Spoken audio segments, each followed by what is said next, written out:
अस्सलाम वालेकुम। अच्छा जी, एक सवाल लिखा हुआ है, पहले the age of majority is to be determined by the law of place where the contract is made. Sir, law of place क्या मतलब है ये बता दें। लॉ ऑफ प्लेस का मतलब है जो लॉ उस कंट्री में एप्लीकेबल हो रहा है होता है, मतलब जो लॉ उस वक्त एप्लीकेबल हो रहा होता है वो लॉ ऑफ प्लेस कहलाता है।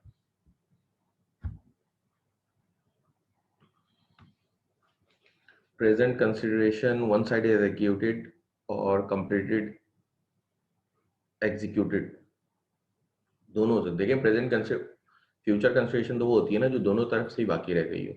वो कंसिडरेशन जो पार्शियली एक साइड से हो गई हो वो एग्जीक्यूटेड हो गई, आपकी एग्जीक्यूटेड कॉन्ट्रैक्ट हो गया वो, ठीक है। अगर कुछ दोनों साइड पे बाकी रह जाता है तो वो कहलाता है फ्यूचर में, तो प्रेजेंट में एग्जीक्यूटेड होगा।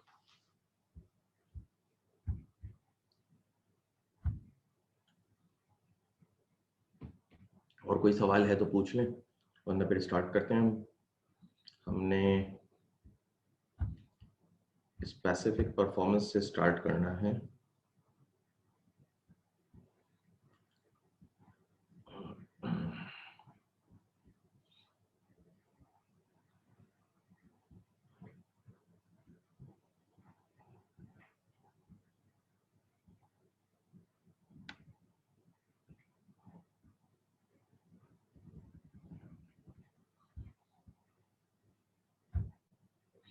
सर, एग्रीमेंट तो compensate past voluntary services explain कर दें। देखिए, पास्ट में अगर आपने कोई वॉलंटरी सर्विस दी थी और उसके लिए किसी ने आपसे कोई एग्रीमेंट कर लिया, ठीक है, जैसे कि फॉर एग्जांपल आपने किसी डूबते हुए इंसान को बचाया था और जब वो बच गया तो आपने एक सर्विस वॉलंटरीली की थी ना, वो बच गया, उसने बोला नहीं यार मैं तुम्हें पैसे दूंगा, उसने आपसे एक एग्रीमेंट कर लिया, तो ये क्या है, बेसिकली वो आपकी पास्ट वॉलंटरी सर्विसेज को कंपनसेट कर रहा है, ठीक है। इन शॉर्ट ये चीज होती है।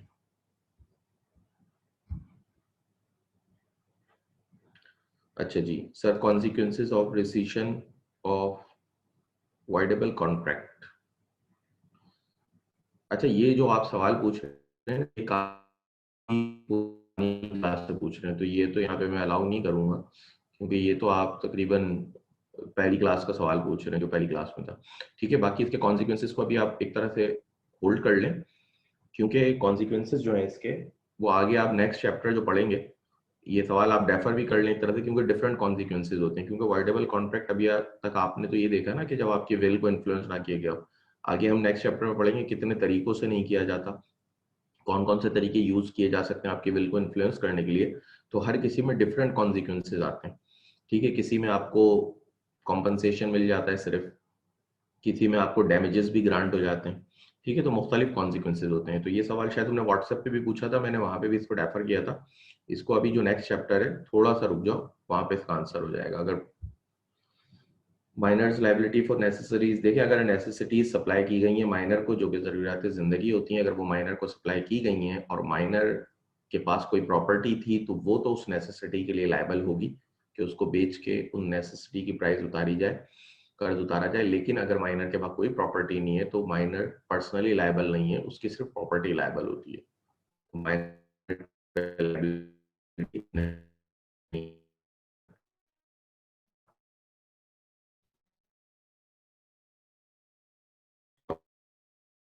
कुछ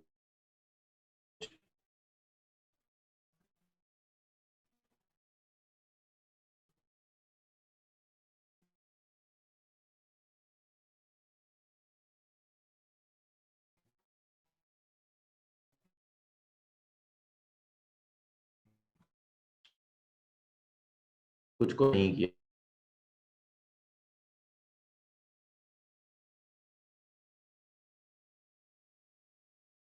जाती है, तो बेहतर ये है कि उसको आप रिकॉर्ड व्हाट्सएप पे पूछते हैं इस तरह।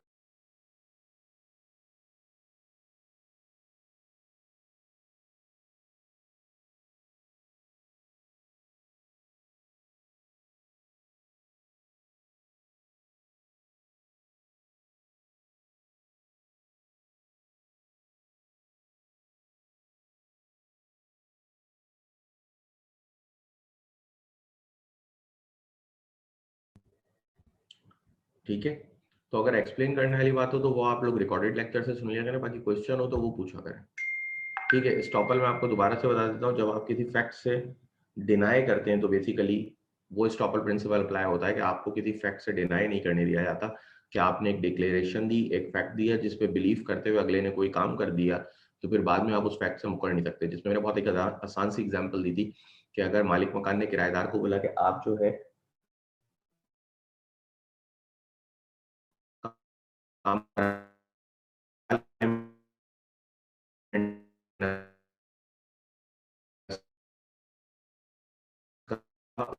तो मंथली किराया आप देते हैं उसमें से डिडक्ट कर लिएगा, अगर ऐसी बात बोली और उसकी ना मैं तो आपकी डिडक्ट करने दूंगा, तो वहां पे कोर्ट स्टॉपर प्रिंसिपल अप्लाई करेगा। कोर्ट कहेगा कि भाई आपने पहले एक डिक्लेरेशन दी थी, एक फैक्ट दिया था, जिस सच पे बिलीव करते हुए इस शख्स ने काम कराया, तो आप इसको पेमेंट करें। ठीक है, तो ये स्टॉपल हो गया आपका। अच्छा जी।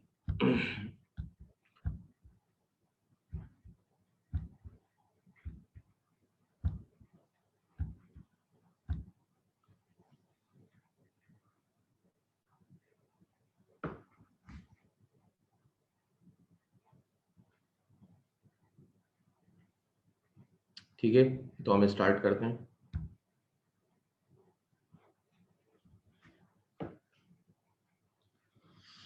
स्पेसिफिक परफॉर्मेंस, सर कोई कॉन्ट्रैक्ट ऐसा भी है जिनमें कंसिडरेशन जरूरी नहीं है? जी, हमने पढ़े थे no contract no consideration exceptions पढ़ी थी कि इस तरह से भी कॉन्ट्रैक्ट फॉर्म हो सकते हैं जिनमें कंसिडरेशन नहीं होती। तो नो कॉन्ट्रैक्ट नो कंसिडरेशन की एक्सेप्शंस पढ़ी थी, उसको आप देख लेना। उसमें वो तमाम चीजें मेंटेन है, टाइम बार डेट है, नेचुरल लिमिट ऑफ एक्शन है। ठीक है, तो ये तमाम चीजें, कंप्लीटेड गिफ्ट, ये सारी चीजें उसमें मौजूद।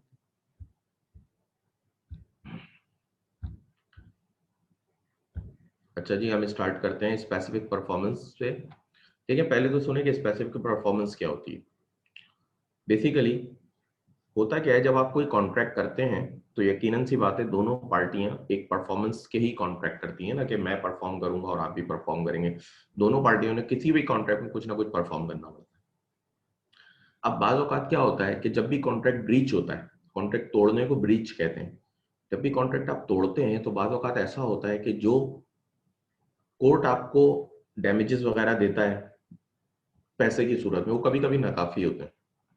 जैसे कि एग्जाम्पल सुने, एक प्लॉट तुम अपने घर के लिए खरीद रहे हो, तुमने किसी से डीड करी। ठीक है, तुमने एक प्लॉट पसंद करा, एक एरिया में तुमने डीड करी, और अगर वो डीड बाद में वो बंदा प्लॉट देने से मुकर जाए तो कोर्ट क्या करेगा, आपको डबल एडवांस वापस करा देगा और आप इसमें खुश भी रहेंगे। ठीक है, क्योंकि आप घर के लिए ले रहे थे। लेकिन अगर एक प्लॉट आप एक फैक्ट्री के लिए ले रहे हैं, ठीक है, आपने एक फैक्ट्री के लिए लिया, आपने तमाम साइट वगैरह देखी, जैसे कि अगर मैं पाकिस्तान स्टील मिल की बात करूं तो ये एक बहुत देख के जगह चूज की गई थी ना, कि रेलवे ट्रैक भी करीब है, उन्होंने रेलवे को भी वहां से जोड़ दिया था। ठीक है, वेस्टेज के लिए समंदर भी करीब है, तो ये तमाम चीजों को देखते हुए जगह प्लान की गई थी। ठीक है, अगर इस तरह की तुमने कोई फैक्ट्री वगैरह की करनी है तो इसके पीछे तो एक पूरी फिजिबिलिटी स्टडी होती है ना, एक आपकी कॉस्ट इनकर हो जाती है कि भाई मैंने ये चीजें करनी है, इसको पैसे दिए हुए थे, आपने तमाम एक कॉस्ट इनकर हो गई, आपने सारी चीजें कर ली डिसाइड। उसके बाद क्या हुआ जनाब, वो साहब जो थे उन्होंने आपको प्लॉट देने से मना कर दिया कि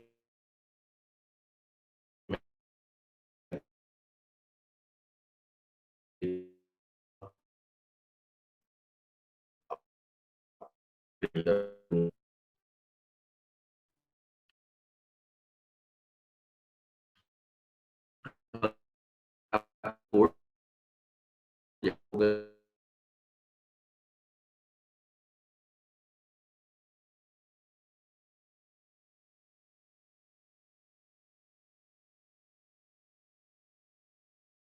मुझे तो वही प्लॉट चाहिए जो मैंने पसंद किया था, क्योंकि पैसे मेरे लिए रेमेडी पे ग्रांट करते, स्पेसिफिक परफॉर्मेंस करो। फॉर एग्जांपल, जैसे कि एक साहब थे बहुत मशहूर पेंटर, उन्होंने बाद में मना कर दिया। अब वो स्पेसिफिक परफॉर्मेंस वहां पे आप ग्रांट करें, हो सकता है उनकी स्किल ऐसी हो जिसका कोई मद्दे मुकाबिल ही ना हो, तो वहां पे भी स्पेसिफिक परफॉर्मेंस कोड ग्रांट कर देगा। ठीक है कि ठीक है भाई, वो आपके फेवरेट थे, आपने करना है ये काम।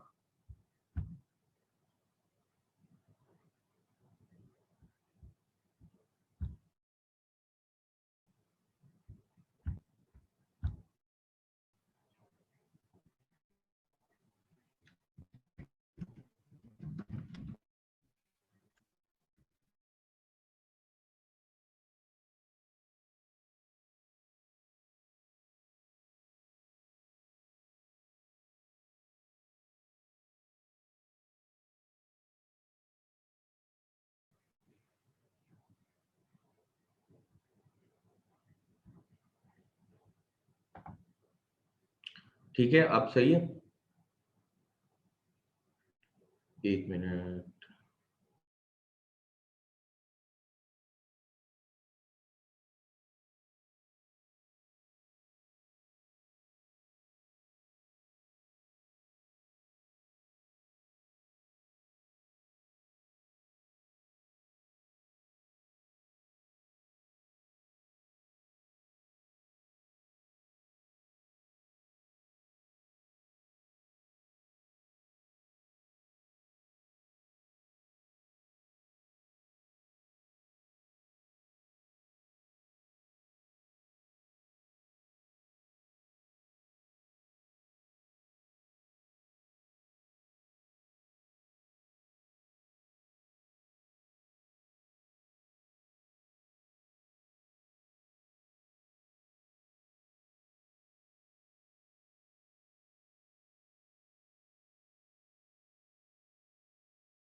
पता है, अब तो आवाज का इशू नहीं आ रहा। कुछ स्टूडेंट्स को आवाज की प्रॉब्लम हो रही थी।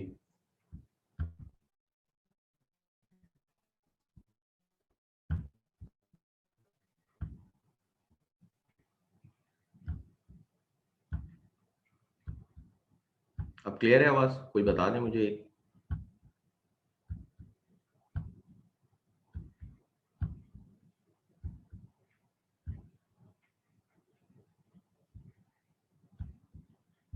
सर आवाज का बता दें, कोई होस्ट में से मुझे बता दें।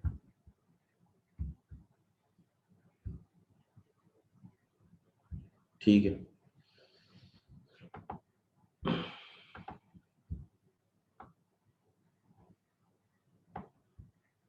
ठीक है सर, स्टार्ट करते हैं। तो बात वही करूंगा मैं कि स्पेसिफिक परफॉर्मेंस, वहां पे आप कोर्ट कहेगा कि जनाब अब जो है आप स्पेसिफिक परफॉर्मेंस दें हमें। जो आप कोर्ट को कहेंगे कि पैसे मेरे लिए रेमेडी नहीं है, तो मुझे आप स्पेसिफिक परफॉर्मेंस दें।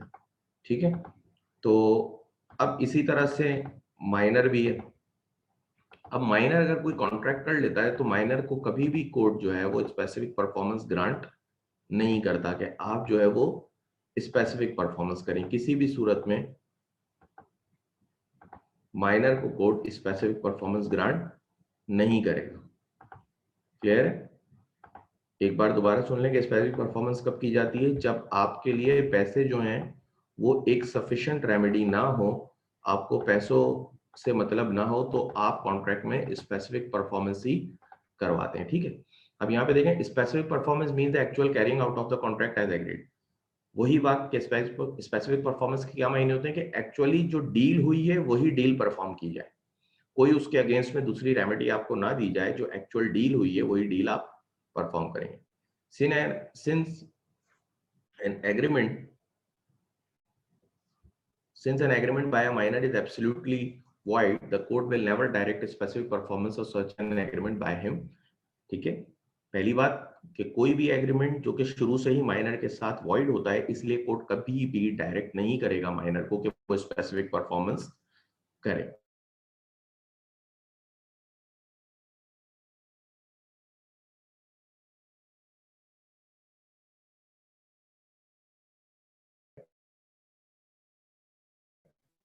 But a contract entered into on behalf of a minor ऐसे परफॉर्मेंस में जा सकते हैं जो कि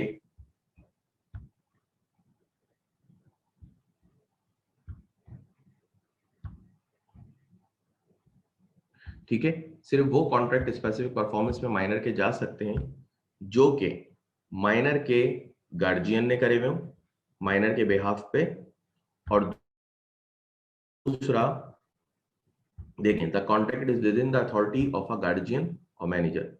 कि पहली बात कि वो तो उसकी अथॉरिटी में आते हो जो भी गार्जियन वगैरह है। दूसरी बात कि वो माइनर के बेनिफिट में हो, क्योंकि देखिए कोर्ट हमेशा यही चाहता है कि माइनर का बेनिफिट हो। तो कोई भी ऐसा कॉन्ट्रैक्ट जो कि माइनर के लेन देन के लिए किया गया है, अगर वो गार्जियन की अथॉरिटी में आता था और वो माइनर के बेनिफिट में था, तो सिर्फ कोर्ट ग्रांट करेगा माइनर को कि स्पेसिफिकली कोर्ट केस को परफॉर्म कॉन्ट्रैक्ट को परफॉर्म किया जाए।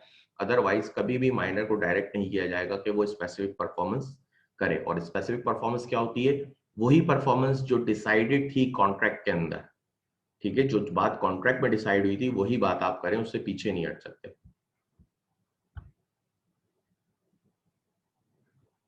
ठीक है जी। स्पेसिफिक परफॉर्मेंस क्या होती है? दर हकीकत यार तीसरा इंटरनेट यूज कर रहा हूं मैं, जोंग देख लिया, पीटीसीएल देख लिया, अब टेलीनॉर का यूज कर रहा हूं। अब पता नहीं यार क्या प्रॉब्लम हो रहा है आपकी तरफ से मेरी तरफ से, ये भी समझ में नहीं आ रहा।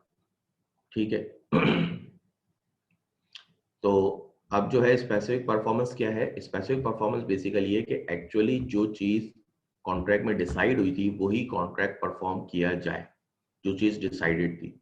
ठीक है, तो ये चीज कहलाती है specific performance. Specific performance mean the actual carrying out of the contract as agreed, कि जो बात एग्री हुई है वही बात परफॉर्म की जाए। तो गार्जियन को कभी भी कॉन्ट्रैक्ट में स्पेसिफिक परफॉर्मेंस का कोट नहीं कहता, सिवाय तब जब कॉन्ट्रैक्ट जो वो with in the authority of guardian या मैनेजर हो, या वो माइनर के बेनिफिट में हो। दो चीजें होंगी, दोनों का पूरा होना जरूरी है। एक तो वो उसकी अथॉरिटी में भी आता हो गार्जियन की, दूसरा वो माइनर के बेनिफिट में भी हो, तो ही कोर्ट सिर्फ ग्रांट करेगा स्पेसिफिक परफॉर्मेंस।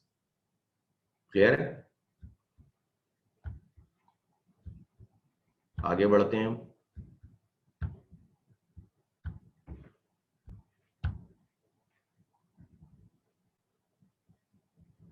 माइनर पार्टनर,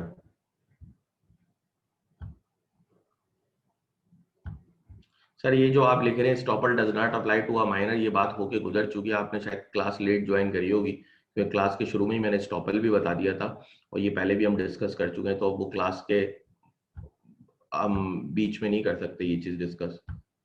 ठीक है जी। माइनर पार्टनर, देखिए minor being incompetent to a contract can not become a partner. पहली बात तो क्योंकि पार्टनरशिप क्या है? बेसिकली एक एग्रीमेंट होता है ना बिटवीन द पार्टनर्स, एक कॉन्ट्रैक्ट ही है पार्टनरशिप भी। तो क्योंकि माइनर एक इनकॉम्पिटेंट पर्सन है, इनकैपेसिटी ऑफ पार्टीज में आता है, तो कोर्ट सॉरी तो माइनर को पार्टनर बनना अलाउ नहीं है, माइनर किसी भी जगह पार्टनर नहीं बन सकता। लेकिन पार्टनरशिप एक्ट जो है वो माइनर को अलाउ कर देता है पार्टनर बनना। किन सूरत हाल में? दो चीजें पूरी होनी चाहिए, पहली बेनिफिट्स ऑफ द पार्टनरशिप, दूसरी माइनर के बिहाफ पे उसका कोई गार्जियन साइन करेगा। ठीक है, जो एग्जीक्यूट करेगा डीड, जो सिग्नेचर करेगा, वो माइनर का गार्जियन करेगा उसके बिहाफ पे। देखिए फास्ट बातों का क्या होता है, ए बी सी डी चार लोग पार्टनर थे। ठीक है, डी की डेथ हो गई। अब डी की डेथ हुई तो ये भी डर है कि पार्टनरशिप टूट ना जाए, पार्टनरशिप टूट भी सकती है ना आपस में। तो इस वजह से इसको बचाने के लिए हमने क्या करा, हमने कहा माइनर को डी के बेटे को पार्टनर कर लो। ठीक है, अब ये क्या है, यहाँ फर्म का बेनिफिट आ गया। फर्म बेसिकली क्या होती है? Collective name of partner. ठीक है, जब कलेक्टिवली बोलते हैं हम तमाम पार्टनर्स को तो फर्म कहते हैं। तो बेसिकली यहाँ क्या है, फर्म का बेनिफिट आ गया कि फर्म को टूटने से बचाया जा रहा है। जब फर्म को टूटने से बचाया जा रहा है तो आपने डी के बेटे को पार्टनर अपॉइंट कर लिया, जो कि उसके गार्जियन ने एग्जीक्यूट करी डीड। ठीक है, लेकिन यहाँ पे एक और बात क्या जरूरी है कि माइनर जब भी पार्टनर होगा वो तमाम पार्टनर के कॉन्सेंट से शामिल होगा, सिर्फ मेजोरिटी को आप नहीं ले सकते। फॉर एग्जांपल 5 पार्टनर थे, आपने कहा 3 पार्टनर कह रहे हैं माइनर को पार्टनर कर लो, 2 मना कर रहे हैं, आपने कहा ठीक है पार्टनर कर लो। नहीं, ऐसा नहीं होगा, आपको तमाम के तमाम पार्टनर्स का कॉन्सेंट चाहिए। अगर 5 में से एक भी मना कर रहा है तो माइनर पार्टनर अपॉइंट नहीं हो सकता। तो 3 बातें हो गई। पहली बात कि एक तो कंसेंट ऑफ ऑल पार्टनर्स होगा, तमाम पार्टनर्स की रजामंदी होगी। दूसरी बात फर्म का बेनिफिट होना चाहिए इसमें। तीसरी बात कॉन्ट्रैक्ट जो है वो माइनर का गार्जियन करेगा। अच्छा, यहाँ पे जब माइनर पार्टनर बनता है तो माइनर बुक्स ऑफ अकाउंट्स वगैरह तो देख सकता है, लेकिन जो सिक्रेसी है, जो राजदारियां हैं, जो डिसीजन मेकिंग है, उनमें माइनर पार्टिसिपेट नहीं कर सकता। मतलब मैनेजमेंट में रोल प्ले नहीं कर सकता। हाँ ये है कि बुक्स ऑफ अकाउंट वगैरह इंस्पेक्ट कर सकता है, ये तमाम चीजें देख सकता है। अब देखिए पार्टनरशिप में यहां तक बात क्लियर है।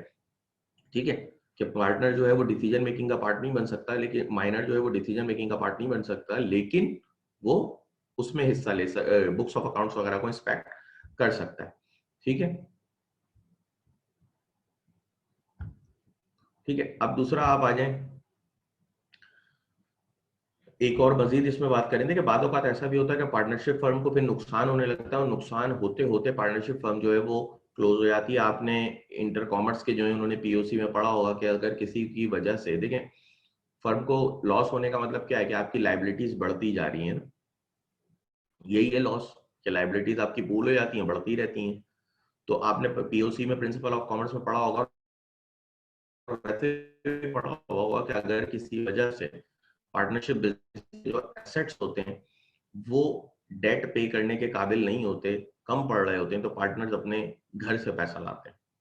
ठीक है, एक तो वो कैपिटल होता है जो बिजनेस में लगा होता है, वो तो ऑलरेडी यूज हो ही जाता है। अगर उसके अलावा भी कोई पैसा हो तो फिर पार्टनर्स अपने घर से पैसे लेकर आते हैं। ठीक है, यहाँ पे माइनर बरी जिम्मा है, अगर पार्टनरशिप फर्म को लॉसेज हो रहे हैं तो माइनर का शेयर सिर्फ उतना ही कंट्रीब्यूट होगा जितना बिजनेस में लगा हुआ था। माइनर अपने घर से कुछ नहीं लाएगा, लेकिन बाकी पार्टनर्स अपने घर से भी लेकर आते हैं। ठीक है, तो ये कुछ बातें हैं जो माइनर एज अ पार्टनर में आपने ध्यान में रखनी है कि माइनर का जो पैसा बिजनेस में लगा था, जो बिजनेस में कंट्रीब्यूट हुआ होता, सिर्फ वही यूज होगा। ठीक है, इसके अलावा माइनर अपने घर से कुछ भी पैसे नहीं लाएगा। डिसीजन मेकिंग में माइनर पार्ट नहीं ले सकता, हाँ इस बुक्स ऑफ अकाउंट को इंस्पेक्ट कर सकता है। तीसरा, तमाम कॉन्सेंट से आएगा पार्टनर्स के, तमाम पार्टनर का कॉन्सेंट होना चाहिए, फर्म का बेनिफिट होना चाहिए, और माइनर के गार्जियन कॉन्ट्रैक्ट करेंगे। अच्छा, देखिए माइनर एजेंट बिल्कुल बन सकता है। प्रिंसिपल और एजेंट का एक रिश्ता होता है कि एक प्रिंसिपल होता है, एक एजेंट होता है। कि एजेंट क्या होता है, जिसको ऑथराइज कर देते हैं आपके, वो आपके बेहाफ पे काम करता है।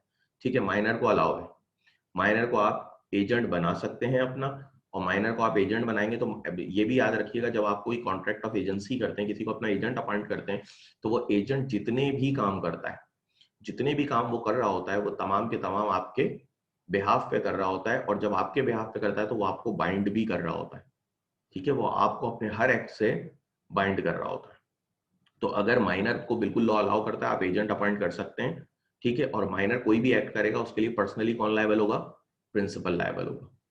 ठीक है, अब ये प्रिंसिपल को रखने से पहले सोचना चाहिए था, क्योंकि वो तो कॉम्पिटेंट है ना, उसकी तो समझबूझ है, वो तो मेजर था, तो वो तो कॉम्पिटेंट था, उसको रखने से पहले सोचना चाहिए था कि वो एक बच्चे को जब अपना एजेंट रखेगा और बच्चा कल को कोई हरकत करेगा तो वो बाउंड हो जाएगा। अच्छा जी, क्वेश्चन देखते हैं। अगर किसी माइनर का प्रॉपर्टी में हिस्सा हो तो उसके बिहेव पर उसके गार्जियन प्रॉपर्टी सेल कर सकते हैं। ये बिहेव नहीं, शायद आप बेनिफिट लिखना चाह रही थी। हाँ, देखें, गार्जियन को अथॉरिटी हो पहली बात, दूसरी बात वो माइनर के बेनिफिट में हो।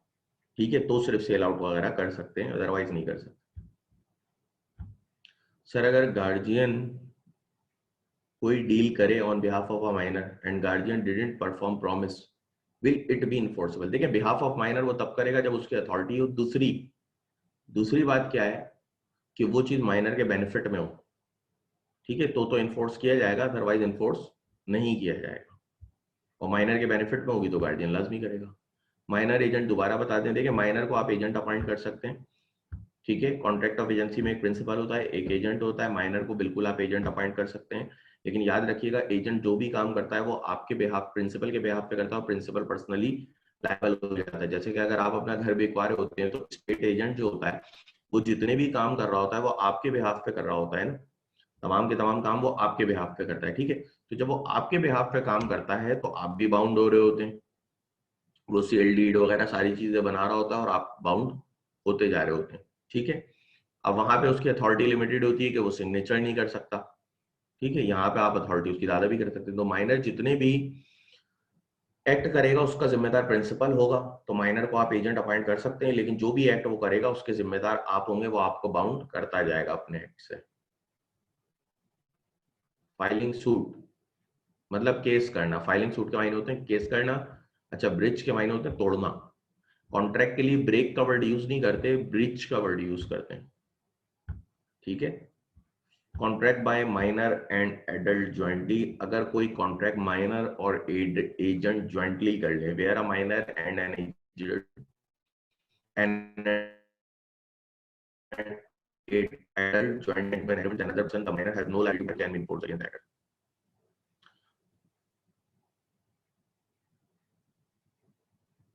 देखिए, अगर कोई मेजर और माइनर, मतलब एक प्रॉपर बंदा बड़ा और एक माइनर मिलके कोई कॉन्ट्रैक्ट कर ले किसी से, कुछ पैसे उधार ले लें कि हम दोनों आपको वापस करेंगे, फॉर एग्जांपल 1000 रुपए, ए और बी, ए जो थे वो माइनर थे और बी जो थे वो मेजर थे, इन दोनों ने मिलके सी से 1000 रुपए उधार ले ली। ठीक है, और इन्होंने वहां पे कॉन्ट्रैक्ट किया कि 500 रुपए हम दोनों आपको वापस करेंगे। लेकिन यहाँ पे हुआ क्या, यहाँ पे जो बाउंड है वो सिर्फ बी है। ए तो माइनर थे तो ए निकल गए, बी पूरे 1000 रुपए के लिए बाउंड है कि वो उनके खिलाफ ही इन्फोर्स कर सकते हैं, इसी ए के खिलाफ नहीं कर सकते। ठीक है, तो अगर एडल्ट और माइनर ज्वाइंटली कोई कॉन्ट्रैक्ट करते हैं तो वो कॉन्ट्रैक्ट दर हकीकत पूरा का पूरा एडल्ट के अगेंस्ट में ही इन्फोर्स किया जाता है। ठीक है, क्वेश्चन देख लेते हैं पॉइंट नंबर 9। पॉइंट नंबर 9 रह गया मैंने, थैंक यू। अच्छा, पॉइंट नंबर 9 था minor and insolvency. Point number 9 था minor and insolvency. A minor can not be educated and insolvent for, देखिए इंसॉल्वेंट क्या होता है बेसिकली, पहले ये समझें।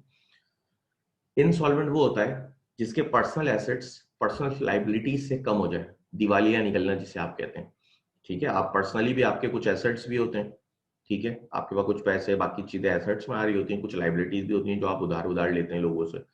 ठीक है, अगर आपके पर्सनल एसेट्स पर्सनल लाइबिलिटीज से कम हो जाएं तो कोर्ट आपको इंसॉल्वेंट डिक्लेयर कर देता है।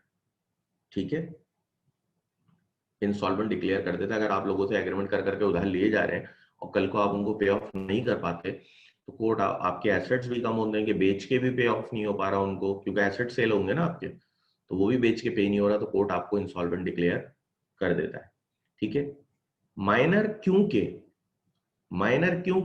इनकैपेबल है किसी से कॉन्ट्रैक्ट करने के डेट्स वगैरह के लिए, तो माइनर कभी भी इनसॉल्वेंट डिक्लेयर नहीं होगा। इवन देखें ना आप, माइनर को आप नेसेसिटीज जो सप्लाई करते हैं उसके लिए भी उसकी प्रॉपर्टी लायबल होती है, पर्सनली लायबल नहीं होता कि उसको उतारने ही उतारने, भले नौकरी करके उतारे कैसे भी उतारे, नहीं ऐसा कुछ नहीं होता। प्रॉपर्टी थी तो ठीक है आपने बेच के पैसे दे दिए, प्रॉपर्टी नहीं थी तो पैसे जाया हो गए आपके नेसेसिटीज के, कभी भी रिकवर नहीं होंगे। ठीक है, तो माइनर क्योंकि डेट के कॉन्ट्रैक्ट कर ही नहीं सकता किसी से, इनकेपेबल है कॉन्ट्रैक्ट के लिए, तो माइनर कभी सॉल्वेंट भी डिक्लेयर नहीं होता। ठीक है, माइनर कभी भी इंसॉल्वेंट डिक्लेयर नहीं हो सकता। क्लियर है ये बात?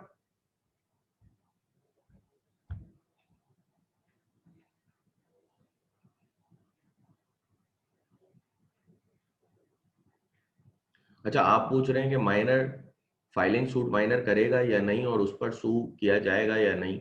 देखिए, माइनर पे सूट फाइल होगा ही नहीं पहली बात तो, ठीक है, क्योंकि एग्रीमेंट वाइड एब इनिशियो है।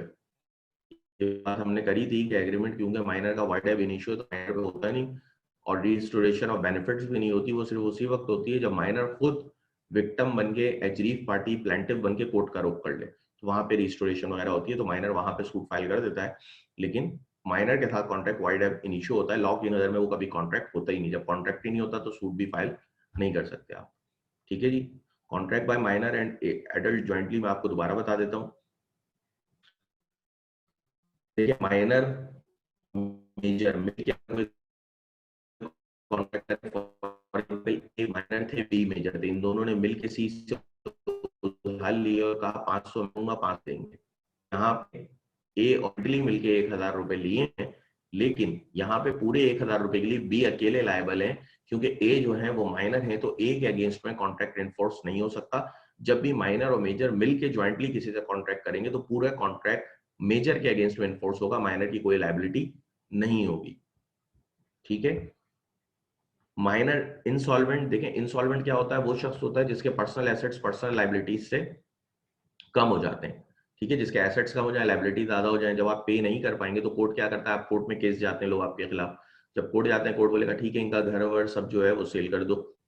ठीक है, फॉर एग्जाम्पल आपके ऊपर लाइबिलिटी थी 2 लाख की, आपका घर बिका 1 लाख का, घर वगैरह बेच के सब कुछ आपकी प्रॉपर्टी प्रॉपर्टी बेच के सारी चीजें बेच बाच के भी 1 लाख का डेफिसिट आ रहा है, आप उतार ही नहीं सकते, तो कोर्ट डिक्लेयर कर देगा ये शख्स इंसॉल्वेंट है अब। ठीक है, ये इंसॉल्वेंट है, इसका दिवालिया निकल चुका है। माइनर क्योंकि कभी किसी से कॉन्ट्रैक्ट कर ही नहीं सकता, इनकैपेबल ऑफ कॉन्ट्रैक्ट होता है,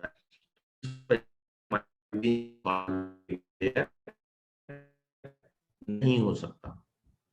ठीक है जी,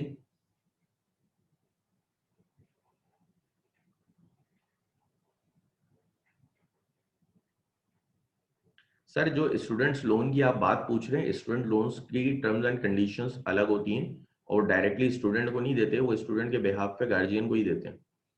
ठीक है, तो इसकी डिपेंड करता है क्या टर्म्स एंड कंडीशन आपकी डिसाइड हुई हुई थी।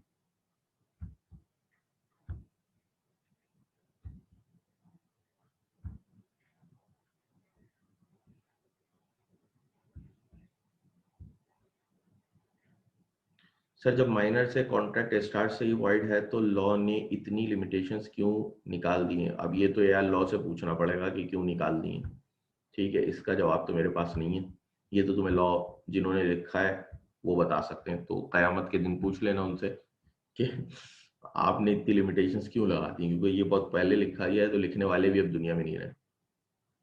ठीक है, वॉइड एब इनिशियो है, लेकिन कुछ कॉन्ट्रैक्ट्स आपने शायद ध्यान नहीं दिया कि माइनर के बिहाफ पे गार्जियन वगैरह कर रहे हैं, अप्रेंटिसशिप, ये सारी चीजें कर रहे हैं, तो इसलिए लॉ ने बाकी चीजें लिखी हुई हैं। ठीक है, श्योरिटी फॉर अ माइनर। देखिए श्योरिटी क्या होता है, पहले तो ये सुने, जब कोई किसी की गारंटी ले ले तो वो श्योरिटी कहलाता है। फॉर एग्जाम्पल, आप अगर एक बाइक लेने जाते हैं इंस्टॉलमेंट पे, ठीक है, तो वहां पे बाइक वाला भी, शोरूम वाला आपको कहता है कि भाई गारंटी कौन लेगा, गारंटर कौन है। वो गारंटर क्यों मांग रहा होता है कि कल को अगर आप पैसे नहीं दे पाए तो वो क्या करेगा, आपके गारंटर को पकड़ लेगा कि आप पैसे दीजिए। यही सूरत हाल है ना, कि कल को अगर आप पैसे नहीं दे पाए तो वो क्या करेगा, आपके गारंटर को पकड़ेगा कि आप पैसे दीजिए। ठीक है, यही है।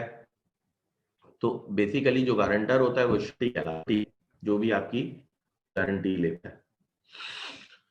अगर कोई शख्स माइनर की गारंटी ले रहा है, देखिए अगर कोई शख्स माइनर की गारंटी ले रहा है तो दर हकीकत वो कॉन्ट्रैक्ट माइनर से हो ही नहीं रहा, वो डायरेक्ट उसी से हो रहा है। क्योंकि देखिए माइनर तो लायबल होता ही नहीं है। जब माइनर लायबल ही नहीं होता और आपने एक माइनर को, फॉर एग्जाम्पल आपकी उम्र 18 साल से कम थी, आप अपने एक कजन को ले गए गारंटी के लिए कि चलो यार, वो मेजर था, ठीक है, आपने कहा यार ये मुझे बाइक नहीं दे रहा शोरूम वाला, मैं इसको इंस्टॉलमेंट दे सकता हूँ, तुम एक काम करो, तुम जो है वो मुझे बाइक दिला दो गारंटी लेके। ठीक है, कजन ने कहा ठीक है भाई, रिश्तेदारी है, कर लेते हैं। आप तो थे माइनर,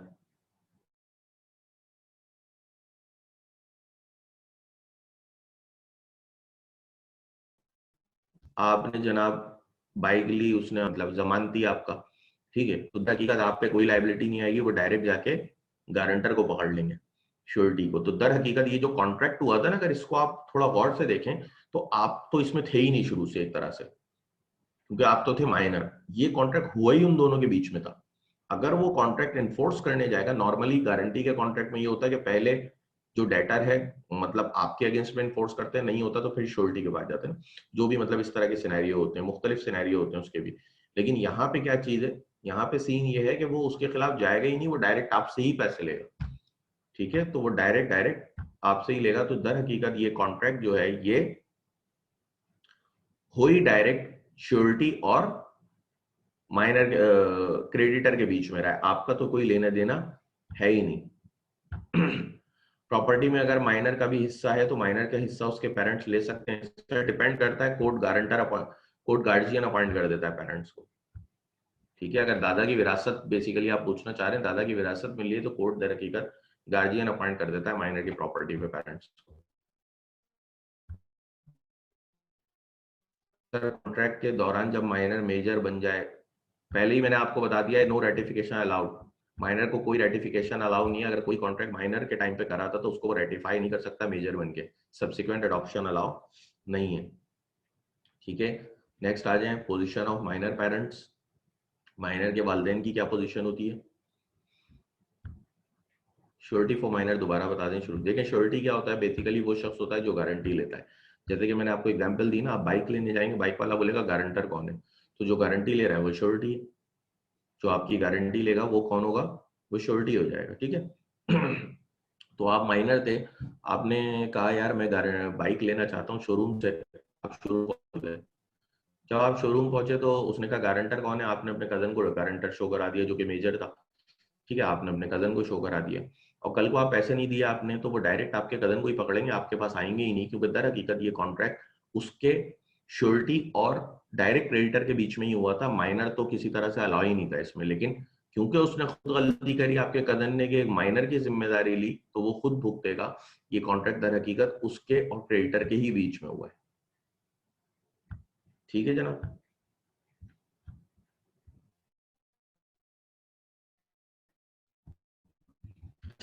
10th पॉइंट दोबारा पूछा है, आसान सा पॉइंट है 10वां। ये पता नहीं आप क्यों इसमें कंफ्यूज हो रहे हैं कि कोई भी कॉन्ट्रैक्ट अगर माइनर और एडल्ट मिलके कर लें तो वो कॉन्ट्रैक्ट दर हकीकत पूरा लायबल एडल्ट होता है। मतलब दो लोगों ने, एक बच्चे ने और आपने मिलके उधार ले लिया किसी से, तो वो पूरा का पूरा उधार आपने ही वापस करना है, बच्चे का कोई लेना देना नहीं है। ठीक है, तो बहुत आसान सी बात है ये। Position of minor parents. The parents of a minor are not liable for agreements made by a minor, whether the agreement is for the purchase of necessary or not. The parents can be held liable only when the child is contracted as an agent of the parents. देखिए minor कोई भी contract करता है उसके parents liable नहीं होते, ठीक है, क्योंकि माइनर के साथ वाइड एव इनिशियो है, कॉन्ट्रैक्ट आप कर ही नहीं सकते। लेकिन माइनर कोई भी चीज कर रहा है, कोई भी एग्रीमेंट्स कर रहा है जो कि माइनर बना रहा है या आप माइनर के साथ कर रहे हैं, उसके पेरेंट्स लायबल नहीं होते जब तक के पेरेंट्स उसको अलाउ ना करें कि हाँ जाके कर लो। अगर पेरेंट्स उसको अलाउ कर रहे हैं कि हाँ जाके लोगों से कॉन्ट्रैक्ट करो, तो इसका मतलब है पेरेंट्स उसको अपना एजेंट शो करा रहे हैं, और एजेंट शो करा रहे का मतलब ये है कि प्रिंसिपल लायबल होता है, यानी पेरेंट्स यहाँ पे प्रिंसिपल हो गए तो पेरेंट्स लायबल हो गए, वरना वैसे माइनर के पेरेंट्स की लायबल नहीं होते माइनर के किसी भी एग्रीमेंट में।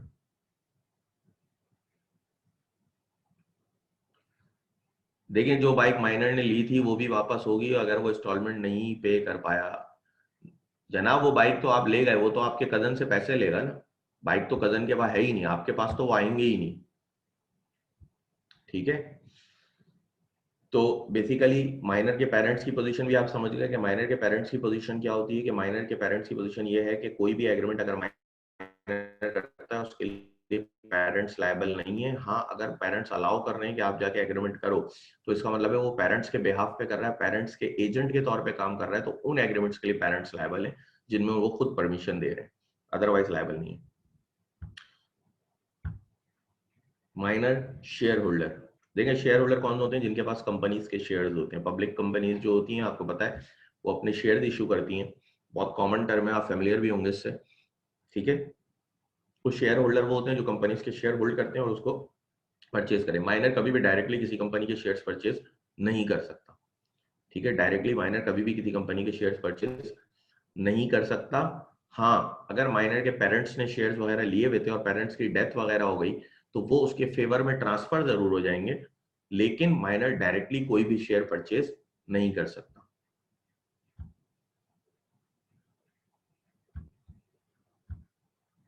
सर जब पेरेंट लायबल नहीं है तो फिर कौन होता है पहले केस में? सर कोई भी लायबल नहीं है। माइनर को इनकॉम्पिटेंट कहा है, लेकिन दूसरा तो कॉम्पिटेंट है ना, जो कॉन्ट्रैक्ट कर रहा है, तो उसको सोच समझ के माइनर के साथ कॉन्ट्रैक्ट करना है कि कल को ये लायबल नहीं होगा। ठीक है जी, तो माइनर शेयर होल्डर नहीं हो सकता, माइनर शेयर परचेज नहीं कर सकता डायरेक्टली। हाँ, वो अलग बात है कि माइनर के पेरेंट्स ने शेयर परचेज किए हुए थे और उनकी डेथ हो गई, तो वो शेयर्स माइनर के अकाउंट पे ट्रांसफर हो जाएंगे नाम पे, तो ट्रांसफर तो हो सकते हैं, लेकिन माइनर डायरेक्टली कोई भी शेयर परचेज नहीं कर सकता। अब लास्ट हेडिंग है ये माइनर के हवाले से। ठीक है, माइनर्स लाइबिलिटी इन टॉर्ट। अब देखिए minor's liability in tort, tort क्या होता है? बेसिकली एक सिविल रॉन्ग होता है कि आप किसी को इंजरी पहुंचा दें। ठीक है, कि मतलब कॉन्ट्रैक्ट में जो बात थी उससे हट के आप कोई काम करें और उस काम से अगर किसी को कोई इंजरी हो जाए तो वो बेसिकली चीज कहलाती है टॉर्ट, कि आपने सिविल रॉन्ग कर दिया। ठीक है, कि आप कॉन्ट्रैक्ट से हटे, कॉन्ट्रैक्ट से हट के आपने कोई काम करा और वो बेसिकली उससे इंजरी हो गई किसी को, तो ये टॉर्ट हो गया। माइनर्स टॉर्ट में बिल्कुल लायबल होता है। देखिए फॉर एग्जाम्पल, अगर माइनर ने किसी से कोई हॉर्स लिया राइडिंग के लिए, ठीक है, एक मिनट सर, माइनर किसी को भी एजेंट अपॉइंट नहीं कर सकता। ठीक है, क्योंकि incompetent to contract agent appoint नहीं कर सकता।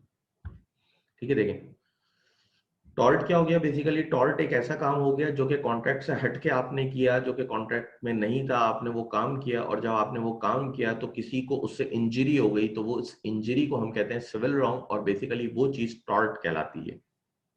ठीक है, अब देखें एग्जाम्पल समझे, माइनर्स की लाइबिलिटी टॉर्ट में कैसे होगी? माइनर बिल्कुल लायबल होगा। किस तरह से? देखें, अगर एक माइनर एक हॉर्स ले रहा है राइडिंग के लिए, माइनर ने हॉर्स लिया राइडिंग के लिए, उधार उधार लिया किसी से ना, रेंट पे लिया, सॉरी, राइडिंग के लिए, और ओवर राइडिंग कर दी, बहुत ज्यादा राइड करता रहा, जिससे वो हॉर्स जो है वो इंजर्ड हो गया। तो यहाँ पे माइनर्स ने टॉल्ट नहीं किया। क्यों? क्योंकि जो बात कॉन्ट्रैक्ट में थी वो क्या थी? राइडिंग करना। ठीक है, उसने ओवर राइडिंग कर दी है तो नेग्लिजेंस है उसकी, ये टॉर्ट थोड़ी है, उसने कोई गलत काम नहीं करा। उसने क्या करा बेसिकली, एक सिविल रॉन्ग करा, सिविल रॉन्ग नहीं करा, उसने क्या करी, एक नेग्लिजेंस करी कि उसने ओवर राइडिंग कर दी, ओवर राइडिंग करी, हॉर्स इंजर्ड हो गया, तो ये उसने टॉर्ट नहीं किया, यहाँ पे वो लायबल नहीं है। लेकिन अब इसको दूसरी तरह से समझें, माइनर ने एक हॉर्स राइडिंग के लिए लिया और उस पर इंस्ट्रक्शंस दी कि आप जो है इस हॉर्स से जंप नहीं लगाएंगे, क्योंकि अगर आप इस हॉर्स से जंप लगाओ तो ये गिर जाता है और उससे ये इंजर्ड हो जाता है। ये चीज हो गई, ठीक है, ये चीज हुई। माइनर ने क्या करा, माइनर गया और उसने वो हॉर्स जो है अपने दोस्त को दिया राइड के लिए, और दोस्त को ये बात नहीं बताई कि इस पे से जंप नहीं लगानी वरना ये गिर जाता है। ठीक है, अब हुआ क्या, दोस्त ने राइडिंग करी और राइडिंग करते हुए उसने जंप लगा दी, हॉर्स गिरा, उससे इंजर्ड हो गया। जब वो उससे इंजर्ड हुआ तो फिर सीन ये हुआ कि यहाँ पे आपने एक सिविल रॉन्ग किया, क्योंकि देखें ये जंप नहीं लगानी, लेकिन आपने उस पर जंप लगा ली जो कॉन्ट्रैक्ट से हट के थी, और उससे किसी को इंजरी हो गई हॉर्स को, तो ये बेसिकली आपने सिविल रॉन्ग किया, आपने टॉर्ट किया, और इसके लिए माइनर बिल्कुल लायबल है। ठीक है, तो इसके लिए माइनर बिल्कुल लायबल होगा। जी, प्रिंसिपल बेसिकली एजेंट की श्योरिटी लेता है, उसके बेहाफ पे ही होता है, एक तरह से आप यूं ही समझ लें। ठीक है जी, तो यहाँ पे आके आपका माइनर का जो एरिया है वो एंड हो गया। अगर किसी को माइनर से लिंक कुछ पूछना है तो पूछ लें, वरना फिर हम अनसाउंड माइंड की तरफ चलते हैं, जो कि हमारा सेकंड कॉम्पिटेंट पर्सन था, जो कि कॉन्ट्रैक्ट नहीं कर सकता। अब देखेंगे कि बंदा होता क्या है, साउंड माइंड क्या होता है और फिर अनसाउंड माइंड क्या होता है, हम इस पर डिस्कशन अपनी करेंगे। तो अगर किसी को कुछ पूछना है माइनर से लिंक तो वो पूछ लें, वरना हम आगे चलते हैं।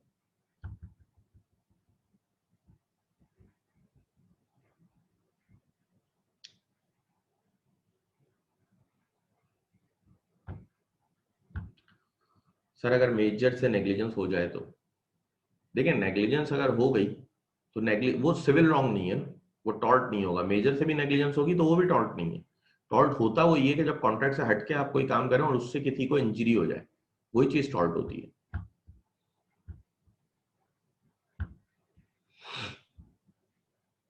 ठीक है, पर्सन ऑफ अनसाउंड माइंड में आते हैं हम।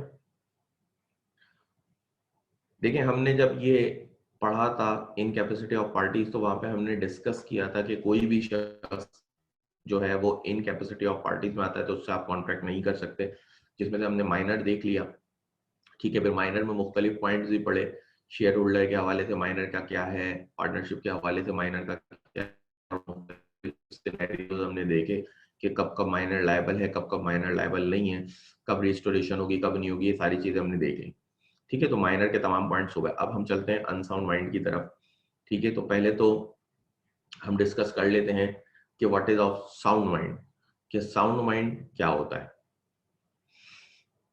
A person is said to be of sound mind for the purpose of making contract if at that time when he makes it he is capable of understanding it and forming a rational judgment as to its effect upon his interest. Rational के मायने होते हैं दानिशमंदाना, मतलब अक्लमंदाना। ठीक है, कहते हैं कि कोई भी शख्स साउंड माइंड होता है कब, कॉन्ट्रैक्ट करते वक्त कोई भी शख्स साउंड माइंड होता है अगर वो कॉन्ट्रैक्ट के टर्म्स एंड कंडीशन को प्रॉपर समझ सकता हो और अपने मफाद में एक दानिशमंदाना जजमेंट भी ले सकता हो, तो हम उसको कहते हैं कि वो साउंड माइंड है। ठीक है, जब भी आप देखेंगे अक्सर जब भी विल लिख रहे होते हैं वहां पे लिखते हैं एंड में पूरे होशो हवास में, स्टार्टिंग यहीं से होती है, वो इसीलिए बता रहे होते हैं कि भाई मैं साउंड माइंड हूं इस वक्त। लेकिन अब आप देखें इसमें गौर करने की बात क्या कि जब कॉन्ट्रैक्ट हो रहा हो तो उस वक्त वो शख्स साउंड माइंड हो। ठीक है, मतलब उस वक्त वो शख्स टर्म्स एंड कंडीशन को समझ भी सकता हो और उस पर रैशनल जजमेंट भी ले सकता हो। मतलब अगर मैंने नशा किया हुआ है, फॉर एग्जाम्पल मैंने ड्रिंक की हुई है, नॉर्मली तो मैं साउंड माइंड हूं ना, लेकिन मैंने ड्रिंक करी हुई है और ड्रिंक करके मैं कोई कॉन्ट्रैक्ट कर रहा हूं, तो उसका क्या मतलब है कि मैं उस वक्त जब वो कॉन्ट्रैक्ट कर रहा हूं मैं इस होशो हवास में नहीं हूं कि मैं जो है कॉन्ट्रैक्ट को समझ सकूं या उस पर रैशनल जजमेंट ले सकूं, एक डिसीजन ले सकूं अच्छा, तो इसका मतलब है मैं क्या हो गया, अनसाउंड माइंड हो गया, क्योंकि कॉन्ट्रैक्ट करते वक्त मैं होशो हवास में नहीं हूं। तो ये बहुत जरूरी है कि कॉन्ट्रैक्ट करते वक्त इंसान को अपने होशो हवास में रहना है। हालांकि नॉर्मली मेरी एग्जाम्पल में मैं साउंड माइंड ही था ना, लेकिन क्योंकि कॉन्ट्रैक्ट करते वक्त मैंने ड्रिंक करी हुई थी, मैं होशो हवास में नहीं था, तो ये वजह थी कि मैं अनसाउंड माइंड हो गया था। क्योंकि लॉ ने कहा है कि जब at the time of making a contract, जब कॉन्ट्रैक्ट बन रहा हो उस वक्त आप रैशनल जजमेंट भी ले सकते हो, टर्म्स एंड कंडीशन समझ भी सकते हो, तो हम आपको कहते हैं कि आप साउंड माइंड है, आप एक सही दिमागी हालत में। ठीक है, आगे चलते हैं। देखिए, according to this section, therefore the person entering into the contract must be a person who understands that what is doing and is able to perform a rational judgment as to whether what he is about to do or is interest। ये वही बात हो गई जो मैंने आपको बताई कि जब कॉन्ट्रैक्ट फॉर्म हो रहा हो तो वो शख्स का अपने होशो हवास में रहना जरूरी है। अब देखें यहाँ पे, a person who is usually of unsound mind but occasionally of sound mind may make a contact when he is of sound mind। कोई भी शख्स जो अमूमन अनसाउंड माइंड रहता है, ठीक है, अमूमन वो सोचने समझने की सलाहियत में अपने नहीं होता, लेकिन कभी कभी ऐसा होता है कि वो सोचने समझने की सलाहियत में आ जाता है, तो ऐसा शख्स भी उस वक्त कॉन्ट्रैक्ट कर सकता है जब वो सोचने समझने की सलाहियत में। बेसिकली ये एक बीमारी होती है ल्यूनेटिक अजाइलम, जिसमें आपको दौरे पड़ते हैं पागलपन के, और कभी कभी आप ठीक भी हो जाते हैं, आप पागल रहते हैं, कभी कभी आप ठीक भी हो जाते हैं। ठीक है, तो जिस इंटरवल में आप ठीक होते हैं उस इंटरवल में आप कॉन्ट्रैक्ट कर सकते हैं, और जिस इंटरवल में आप पागल होते हैं उस इंटरवल में आप कॉन्ट्रैक्ट नहीं कर सकते। ये कहने की बात है। अच्छा, कोई शख्स जो नॉर्मली साउंड माइंड रहता हो लेकिन कभी कभी अनसाउंड माइंड हो जाता हो, फॉर एग्जाम्पल बुखार की हालत में था, सही था, हर दिमाग काम करता है लेकिन बुखार की हालत में था भाई। दूसरा, वो जो है जनाब ड्रिंक किया हुआ था बहुत ज्यादा, तो ड्रिंक करने वाले का मतलब क्या हो गया कि जब वो नॉर्मली क्या होता है, नॉर्मली वो साउंड माइंड होता है, ठीक है, लेकिन जब वो ड्रिंक किया हुआ है वो क्या हो गया, अनसाउंड माइंड। तो जिस दौरान वो साउंड माइंड होता है उस दौरान वो कॉन्ट्रैक्ट कर सकता है। ठीक है, तो दोनों बातें देख लें कि कोई शख्स जो कि नॉर्मली जो है वो अनसाउंड माइंड रहता था, लेकिन कभी कभी इंटरवल्स ऐसे आते हैं जिसमें वो साउंड माइंड होता है, तो उस इंटरवल्स में वो कॉन्ट्रैक्ट कर सकता है। और कभी कभी कोई शख्स जो कि साउंड माइंड होता था लेकिन कभी ओकेजनली वो जो है वो अनसाउंड माइंड हो गया ड्रिंक वगैरह की वजह से, तो उस दौरान वो कॉन्ट्रैक्ट नहीं कर सकता। आफ्टर कॉन्ट्रैक्ट अगर अनसाउंडनेस हो गई तो कॉन्ट्रैक्ट वाइड हो जाएगा? नहीं, कॉन्ट्रैक्ट वाइड नहीं होगा, कॉन्ट्रैक्ट को परफॉर्मेंस की तरफ लेके जाया जाएगा। और अगर आप जाते हैं वहां पे, ठीक है, कोर्ट वगैरह की तरफ आप जाते हैं, तो वहां पे जो लीगल रिप्रेजेंटेटिव वगैरह उसके इन्वॉल्व होंगे और फिर वो कॉन्ट्रैक्ट को वहां से परफॉर्म करेंगे जब वो अनसाउंड माइंड हुआ हुआ होगा। ठीक है, या हो सकता है उसको मेंटल असाइलम में भी भेज दिया जाए कि ये ठीक हो गया है, फिर कॉन्ट्रैक्ट परफॉर्म करे, या कॉन्ट्रैक्ट को वहां पे ही खत्म कर दिया जाए और आपको रेमेडी वगैरह कुछ भी करा दी जाए, लेकिन कॉन्ट्रैक्ट खत्म नहीं होगा, आपका कॉन्ट्रैक्ट चलेगा। ठीक है जी, अब देखें, इधर आ जाएं आप कि किन किन चीजों से अनसाउंडनेस अराइज हो जाती है, मतलब आप अपने होशो हवास खो देते हैं किन किन चीजों से। पहली है इडियोसी, हमकाना, हिमाकत। It is a God given and a permanent with no interval of seniness. The mental power of an idiot are completely absent because of lack of development of brain। Idiot वो होता है जिसकी ब्रेन की development नहीं हुई हुई होती, मतलब बड़ा हो गया लेकिन दिमाग जो है वो 5 साल के 2 साल के बच्चे का है, तो वो बेसिकली इडियट होता है जिसकी मेंटल ग्रोथ नहीं हो पाती। वो शख्स यानी एक तरह से कह लें पागल जो होता है, ठीक है, तो वो अनसाउंड होता है, उसको लॉ अनसाउंड कहता है, वो कॉन्ट्रैक्ट नहीं कर सकता। ठीक है जनाब, 1 मिनट, कुछ क्वेश्चन आए। सर अगर किसी ने अनसाउंड माइंड में कॉन्ट्रैक्ट कर लिया तो इन्फोर्समेंट किस पे होगी? अनसाउंड माइंड में कॉन्ट्रैक्ट कर ही नहीं सकता, वाइड एब इनिशियो है, इनकैपेसिटी ऑफ पार्टी है, इनकॉम्पिटेंट टू पार्टी है, अनसाउंड माइंड में कर ही नहीं सकता। वाइड एब इनिशियो पे कोई इन्फोर्समेंट नहीं होती। सर क्यों वाइड नहीं होगा? बिकॉज पहले तो हमने ये पढ़ा था कि कॉन्ट्रैक्ट वाइड हो जाएगा। सर वाइड इसलिए नहीं होगा, वो साउंड माइंड जिस वक्त हुआ हुआ है ना, वो उस वक्त कॉन्ट्रैक्ट कर रहा है, ठीक है, जिस वक्त वो साउंड माइंड हुआ हुआ है वो उस वक्त कॉन्ट्रैक्ट कर रहा है। क्लियर? अनसाउंडनेस के वक्त वो कॉन्ट्रैक्ट नहीं कर रहा, वो साउंड जब हुआ हुआ है उस वक्त कॉन्ट्रैक्ट कर रहा है।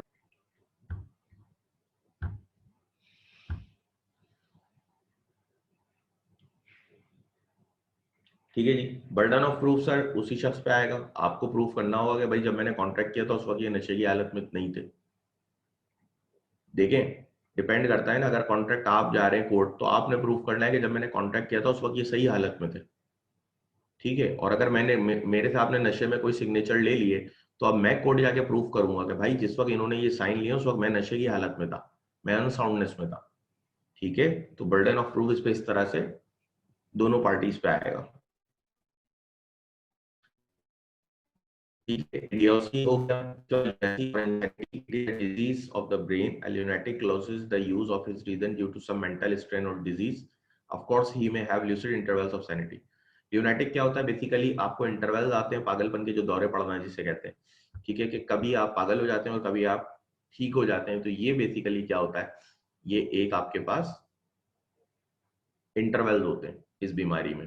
तो वो भी जब आप बीमार, आप इंटरवल में होंगे, आप पागल हुए होंगे तो अनसाउंड माइंड हो गए, जब आप ठीक होंगे तो साउंड माइंड हो गए।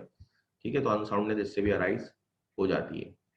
सर अगर पर्सन साउंड माइंड था, कॉन्ट्रैक्ट कर लिया और बाद में परमानेंट अनसाउंड माइंड हो जाए तो कॉन्ट्रैक्ट होता है? बिल्कुल होता है, लीगल रिप्रेजेंटेटिव बाकी का कॉन्ट्रैक्ट परफॉर्म कर देंगे।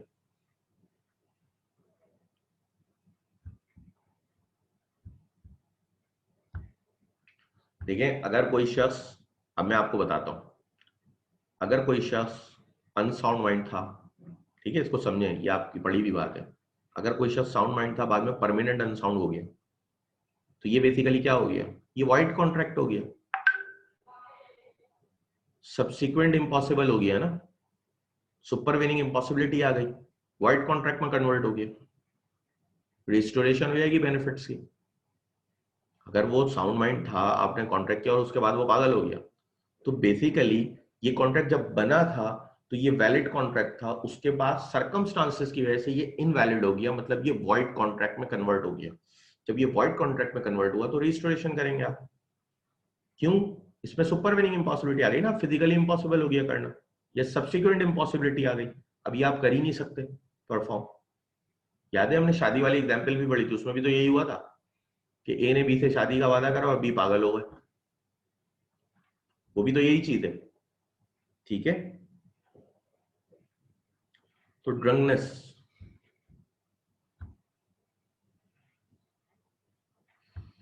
सर रिस्टोरेशन हो जाएगी पागल होने के बाद। दोनों एक साथ पागल नहीं होंगे, अगर दोनों एक साथ पागल होंगे तो फिर तो कॉन्ट्रैक्ट खत्म हो गया है ना। देखें, एक इंसान होता है, उसके लवाहिकीन होते हैं, वारिस होते हैं। ठीक है, तो कॉन्ट्रैक्ट में लीगल रिप्रेजेंटेटिव इन्वॉल्व हो जाते हैं, वो उसमें रिस्टोरेशन करा देंगे, कोर्ट रिस्टोरेशन करा देगा।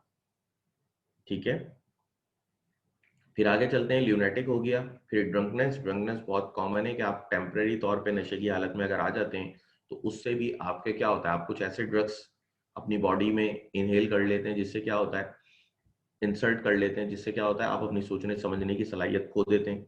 जैसे कि वाइन वगैरह पी लें आप, या दूसरे कुछ ड्रग्स आप ले लें जिससे आप सोचने समझने की सलाहियत खो देते हैं, तो वो भी तमाम के तमाम आपके इंसैनिटी को क्रिएट करते हैं, आपकी अनसाउंडनेस को क्रिएट कर देते हैं। तो वो भी शब्द अनसाउंड होता है जो ड्रिंक किया हुआ होता है, उस वक्त टेम्परेरी तौर पे वो अनसाउंड हो जाता है। हिप्नोटिज्म, आपको पता है आर्टिफिशियली आप किसी के दिमाग पे कब्जा कर लें, हिप्नोटाइज कर लें, हिप्नोटाइज करके कोई कॉन्ट्रैक्ट आप नहीं करा सकते। अगर किसी शख्स पे हिप्नोटिज्म हुआ हुआ है तो इसका मतलब है वो भी अनसाउंड माइंड है। Mental decay of old age, ठीक है, जहां पे in cases where the contract is sought to be avoided on any of the above ground, the burden of proof lies on the party who sets up such a disability। ठीक है जी, पहली बात, क्या होता है on account of old as, आप इतने बुजुर्ग हो गए थे, इतने बूढ़े हो गए थे कि आपका दिमाग काम करना बंद हो गया था। ये भी बेसिकली अनसाउंडनेस होती है कि जब आप बुजुर्ग हो जाते हैं तो आपका दिमाग काम करना बंद हो जाता है। ठीक है, क्योंकि बच्चा और बूढ़ा बिल्कुल बराबर होता है, ये आपने सुना हुआ होगा।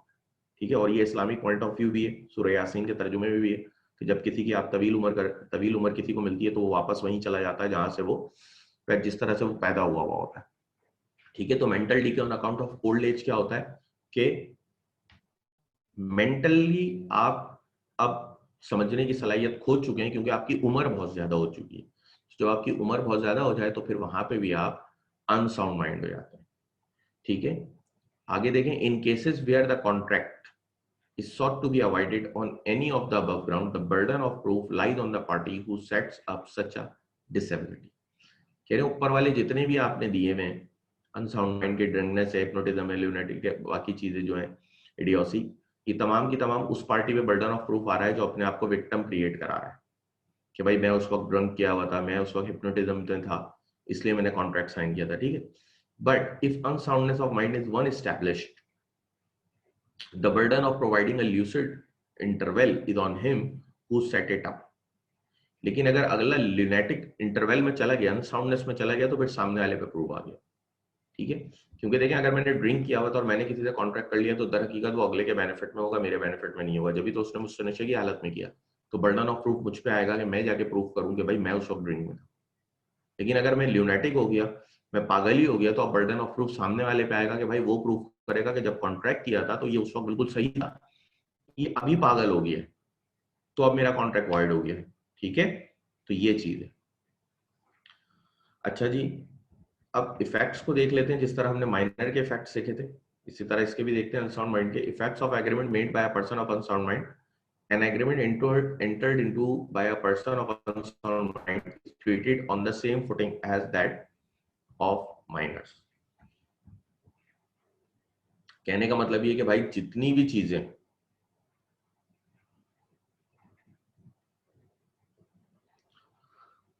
चीजें आपने माइनर के एग्रीमेंट में इफेक्ट्स पढ़े थे, मतलब एजेंट के तौर पे, पार्टनर के तौर पे, जनाब नेसेसिटीज के तौर पे, वो तमाम के तमाम सेम सेक्शंस अप्लाई हो जाते हैं अनसाउंड माइंड के लिए। उन्हीं में आप माइनर की जगह अनसाउंड माइंड का वर्ड रिप्लेस कर दिएगा, वो तमाम के तमाम अनसाउंड माइंड के सेक्शंस बन जाएंगे।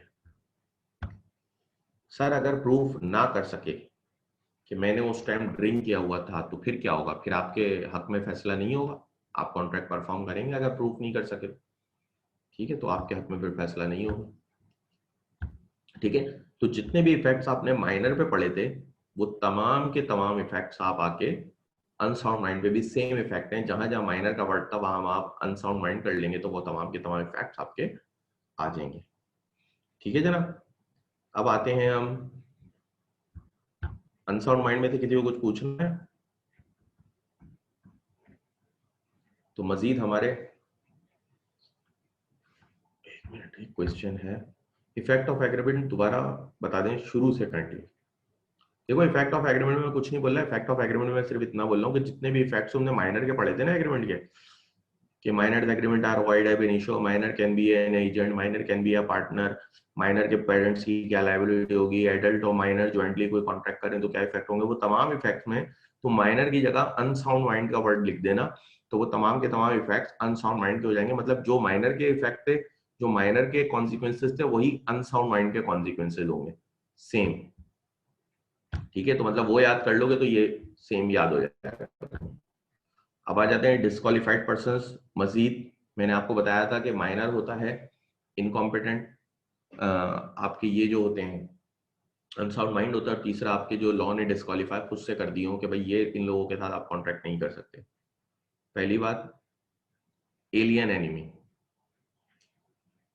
एलियन एनिमी क्या है? An alien citizen of a foreign country को एलियन कहते हैं। An alien living in Pakistan can enter into a contract with citizens of Pakistan during peace time only. ठीक है, and that too subject to any restriction imposed by government in the respect. On the declaration of war between his country and Pakistan, he becomes an alien enemy and cannot enter into contracts. Alien friend can contract, but an alien enemy can't contract. ठीक है, contract entered into before the declaration of the war stands suspended and cannot be performed during the course of war. Of course, they can revive after the war is over, provided they have not already become time barred. Alien enemy क्या होती है? वो citizen of foreign country जो पाकिस्तान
ठीक है जनाब। तो alien enemy दर हकीकत क्या होती है? एलियन एनिमी वो होती है जो आपके मुल्क में फॉरेन सिटीजन रह रहा हो लेकिन उसके मुल्क से आपकी वॉर डिक्लेयर हो जाए, तो ऐसे शख्स के साथ आप कॉन्ट्रैक्ट नहीं कर सकते। हाँ देखें, अब आपके मुल्क में चाइनीज भी रह रहे हैं, इंडियन भी रह रहे हैं, आपकी इंडिया के साथ वॉर डिक्लेयर हो गई लेकिन चाइना के साथ आपकी वॉर डिक्लेयर नहीं हुई भी, तो चाइना एलियन फ्रेंड हो गया, इंडियन एलियन एनिमी हो गया सिटीजन। तो आप एलियन फ्रेंड के साथ तो कॉन्ट्रैक्ट कर सकते हैं लेकिन उस दौरान आप एलियन।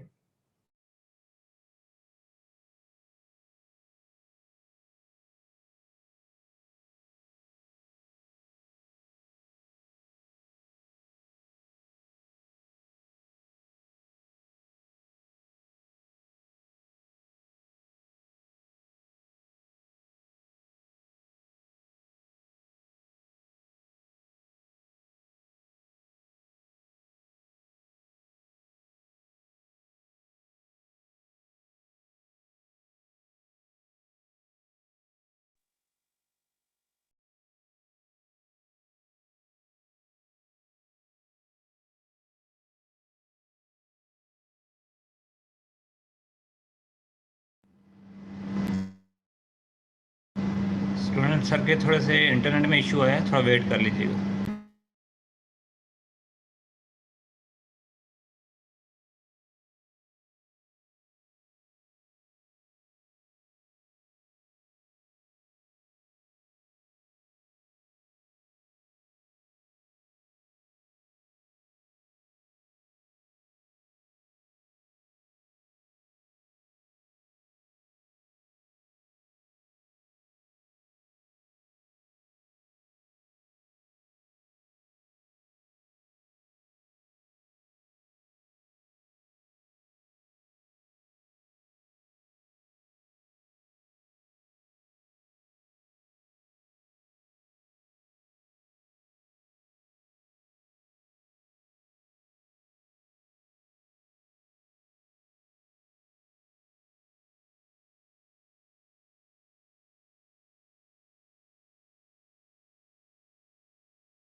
स्टूडेंट सर 2-3 मिनट में ज्वाइन कर रहे हैं, थोड़ा सा उनके पास इशू आ गया था टेक्निकल। 2-3 मिनट में वेट करने हैं, 2-3 मिनट वेट करना।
ठीक है जी। तो कॉन्विक्ट हो गया। कॉन्विक्ट क्या होता है? Convict is one who is found guilty and is imprisoned.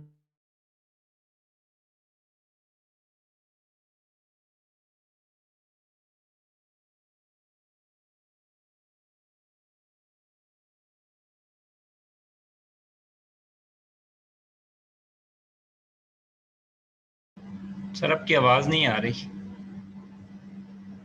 Stuck हो गई है। मैं इंटरनेट का इशू है सर आपका।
सर आवाज़ आ रही है?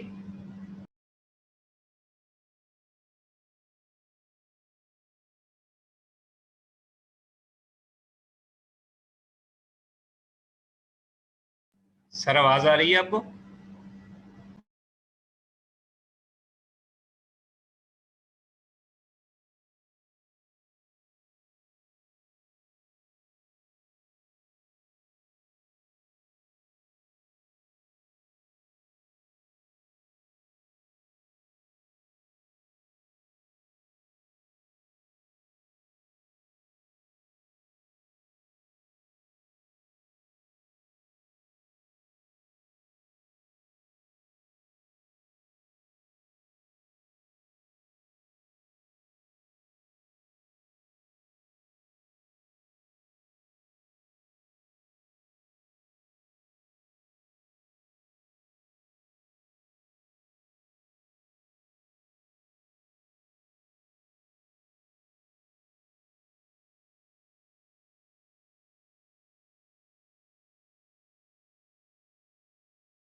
अस्सलाम वालेकुम सर।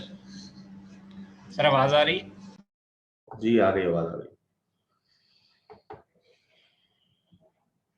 अच्छा जी, कॉन्विक्ट बार बार हमारी प्रॉब्लम हो रही थी। मैं दोबारा बता देता हूँ कि कॉन्विक्ट क्या है। कि जो भी शख्स ऑलरेडी किसी जुर्म की सजा काट रहा होता है वो कॉन्विक्ट होता है।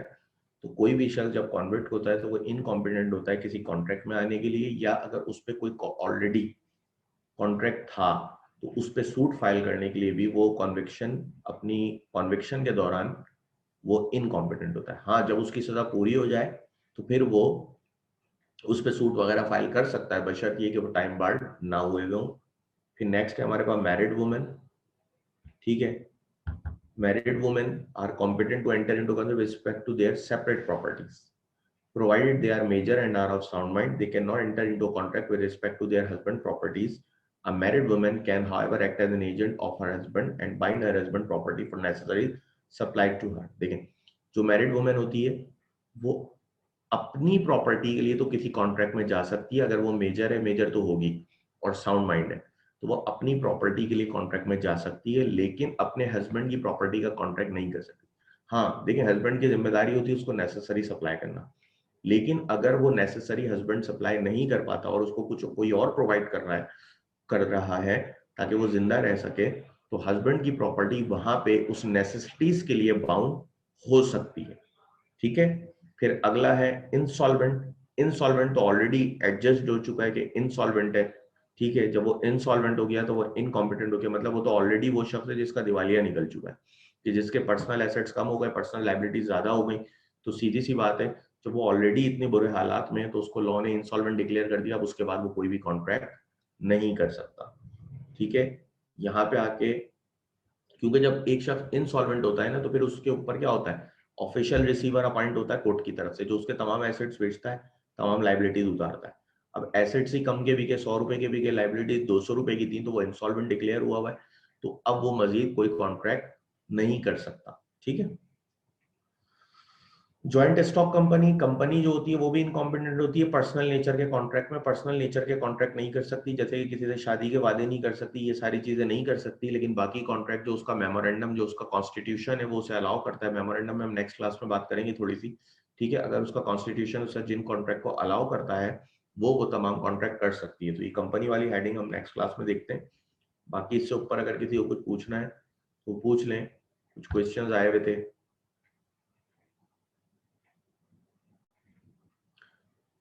अनसाउंड माइंड देखें, बेसिकली क्या है कि मैरिड वुमेन जो है, अगर वो अनसाउंड माइंड नहीं है, वो साउंड है, और वो जो है वो पर्सनल प्रॉपर्टी के कॉन्ट्रैक्ट कर सकती है, लेकिन हस्बैंड की प्रॉपर्टी के नहीं कर सकती। हाँ, अगर हस्बैंड उसे नेसेसिटी सप्लाई नहीं कर पाया तो फिर हस्बैंड की प्रॉपर्टी के कॉन्ट्रैक्ट वो कर सकती है।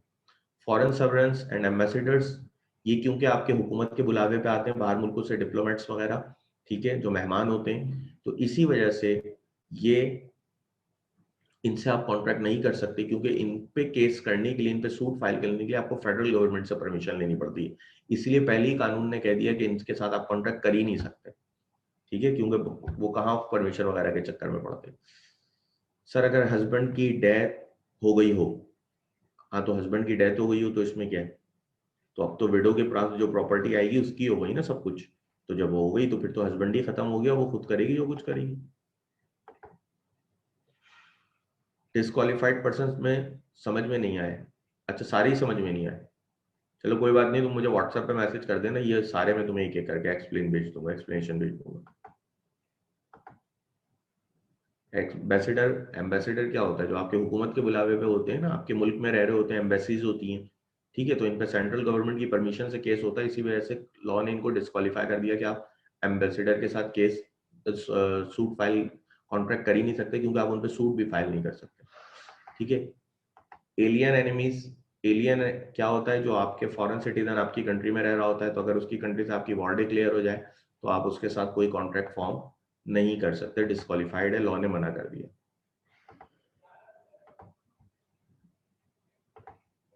ठीक है जनाब, इंसॉल्वेंसी, इंसॉल्वेंसी क्या होती है कि कोई भी शख्स इंसॉल्वेंट डिक्लेयर हो गया, उसके पर्सनल एसेट्स कम हो गए, पर्सनल लाइबिलिटीज ज्यादा हो गई, तो उसका दिवालिया निकल गया, डिक्लेयर्ड हो गया इंसॉल्वेंट, और जो शख्स इंसॉल्वेंट डिक्लेयर्ड हो जाए तो उसके साथ भी फिर आप कभी भी कॉन्ट्रैक्ट नहीं कर सकते।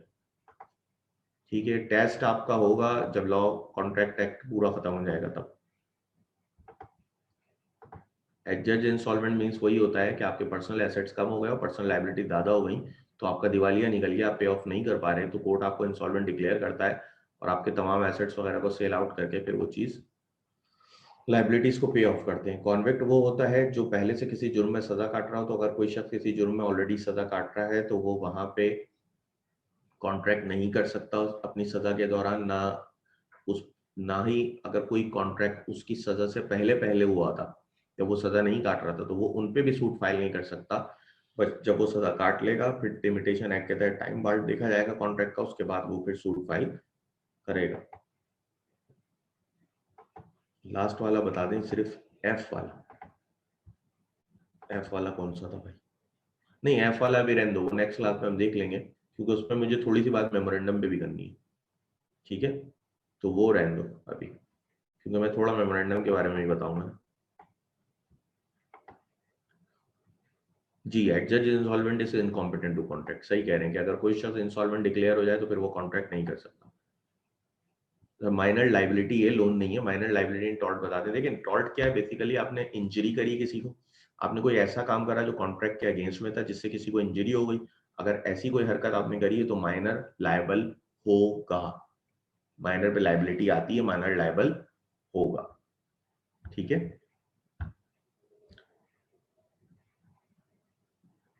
But we can sue on contract made before conviction. नहीं, अब वो तो पहले ही सजा काट रहा है ना, तो आप कैसे सूट फाइल कर सकते हैं? आपने कॉन्विक्शन से पहले कॉन्ट्रैक्ट जरूर किया था, लेकिन अभी उस कॉन्ट्रैक्ट के बीच में ही वो सजा याफ्ता हो गया, मुजरिम हो गया, तो अभी आप उस पर सूट क्या फाइल करेंगे? तो ऑलरेडी सजा काट रहा है। ठीक है, कॉन्विक्शन के बाद आप उसकी सेंटेंस के बाद देखेंगे कि वो टाइम बार्ड वगैरह हुआ नहीं हुआ। सर एलियन एनिमीज के बाद वाला पॉइंट बता दें, नेट का इशू आ गया था आपकी तरफ से। हाँ बिल्कुल आ गया था। ठीक है जनाब, 1 मिनट, एलियन एनिमी के बाद वाला पॉइंट, फॉरेन सर्वेलेंस एम्बेसडर्स, जो एम्बेसी के लोग होते हैं इनके ऊपर भी, इनके साथ भी आप कॉन्ट्रैक्ट नहीं कर सकते, लॉ ने क्लियर मना किया हुआ है। ठीक है, तो इनके साथ आप कॉन्ट्रैक्ट नहीं कर सकते, ये भी इनकॉम्पिटेंट है। क्यों? क्योंकि इन पे सूट फाइल करने के लिए सेंट्रल गवर्नमेंट की परमिशन लेनी पड़ती है, तो वो परमिशन देने के बाद बचने के लिए, क्योंकि इसी वजह से उन्होंने ऑलरेडी मना कर दिया कि इनके साथ आप कॉन्ट्रैक्ट नहीं कर सकते। बेसिकली ये वो नाम है जिनके साथ आपको पता होना चाहिए कि आप कॉन्ट्रैक्ट नहीं कर सकते।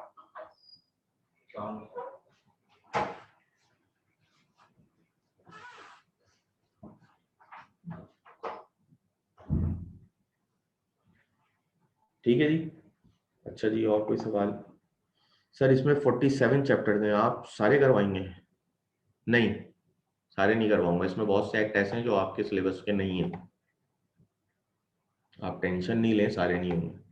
अच्छा जी, यहीं तक रखते हैं, अल्लाह हाफिज। बाकी वो जो भाई थे जो कह रहे थे कि मुझे पूरे ही समझ में नहीं आया डिस्क्वालीफाइड पर्सन, वो मुझे एक व्हाट्सएप पे मैसेज कर दो पर्सनल, ताकि मैं तुम्हें वो भेज दूँ वॉइस रिकॉर्डिंग अपनी, क्योंकि यहाँ पे टाइम एंड हो गया है, तो यहाँ मैं इसको कंटिन्यू नहीं कर सकता। और कुछ स्टूडेंट्स ऐसे थे जिन्होंने सवाल पूछे थे, उनके मैंने आंसर नहीं कर पाया, मसरूफियात किए थे, वो दोबारा अगर अपने सवाल सेंड कर दें ताकि उनको भी मैं आंसर कर दूँ व्हाट्सएप पे।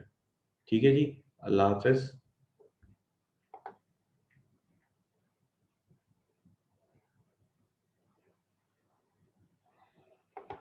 चलें जी, ग्रुप पे भी शेयर कर दूंगा, बस एक एक करके सबकी। चलें जी, अल्लाह हाफिज।